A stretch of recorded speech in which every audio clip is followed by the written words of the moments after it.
সম্পর্কে সব বিষয় তিনি বলে গিয়েছেন। ঘুম থেকে ওঠার পরে কি বলতে হবে এবং ঘুমানো যাওয়ার সময় কি বলতে হবে, একেবারে ডিটেলস সবগুলো বলেছেন। তো আমরা ওয়াশরুম ব্যবহার করার ক্ষেত্রে যে কমন 4টি ভুল করে থাকি, সেই ভুলগুলো যেন আমরা শুধরে নিতে পারি, সেই ভুলগুলো আমি একে একে আপনাদেরকে পয়েন্ট বাই পয়েন্ট বলে দিচ্ছি ইনশাআল্লাহ।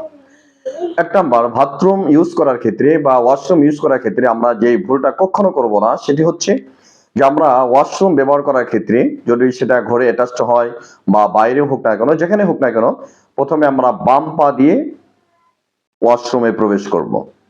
এটা হচ্ছে 1 নম্বর বিষয়। 2য় নম্বর বিষয় হচ্ছে যে বাথরুম বা ওয়াশরুমে ঢোকার সময় আমরা দোয়া পড়ব। আল্লাহ রাসূল সাল্লাল্লাহু আলাইহি সাল্লাম দোয়া শিখিয়ে গিয়েছেন, আল্লাহুম্মা ইন্নী আউযু বিকা মিনাল খুবসি ওয়াল খাবাইস। যে আল্লাহ, আমি বিতাড়িত শয়তান এবং জিন শয়তান, মানুষ শয়তান থেকে আপনার কাছে আশ্রয় চাই। কারণ বাথরুমের মধ্যে শয়তান থাকে, জিন থাকে, এগুলা থেকে বাঁচার জন্য আল্লাহ রাসূল সাল্লাল্লাহু আলাইহি ওয়াসাল্লাম গুরুত্ব দিয়েছেন।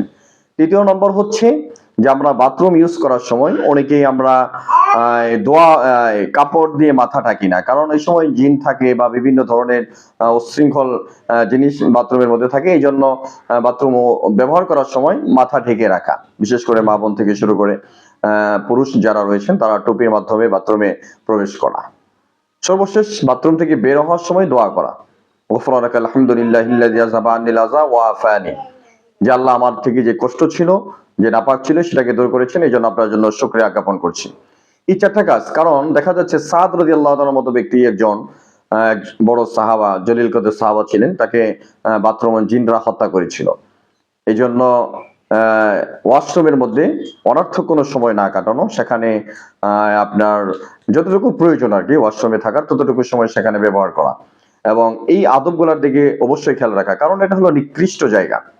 অনেকে আমরা দেখা যাচ্ছে যে আজকাল বাথরুমের মধ্যে সেখানে গিয়ে ওয়াশরুমে গিয়ে মোবাইল ফোন ইউজ করে বা ব্যবহার করে সেখানেও ফেসবুক স্ক্রলিং করে বা ইউটিউব চালায়। এটা হচ্ছে অত্যন্ত গর্হিত একটি কাজ, এবং কারণ এটা হচ্ছে, এই জায়গাটা হচ্ছে বড় নাপাক জায়গা।